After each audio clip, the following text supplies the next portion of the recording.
నా పేరు పద్మావతి. నేను హైదరాబాద్ నుంచి వచ్చాను. ఇక్కడ వారాహి అమ్మ అని దేవి పల్లికొండ, అది చూడడానికి మా ఫ్రెండ్స్తో పాటు వచ్చాను. ఇక్కడ ఒక ప్రఖ్యాత ఏంటంటే ఈ గుడిలో పసుపు అంతా రాసి అమ్మవారికి ఆ పసుపు కొద్దిగా నోట్లో వేసుకుంటే ఆల్ డిసీజెస్ అంతా పోతుంది అని ఒక నమ్మకం. అమ్మవారికి నీళ్లు పోసి అభిషేకం చేశాము. ఇక్కడ అన్నదానం కూడా బాగుంది. ఇక్కడ భోజనం చేసాము. చాలా బాగుంది, చాలా హ్యాపీగా ఉంది. ఇక్కడికి వస్తే మీ అందరికీ ఆరోగ్యంగా ఉండాలని మేము కోరుకున్నాము.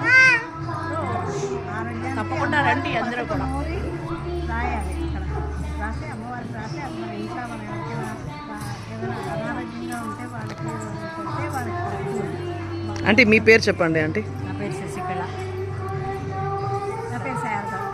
పద్మావతి. అందరూ హైదరాబాద్ అని ఆంటీ. నమో వరాగి ఆంటీ. నమో వరాగి.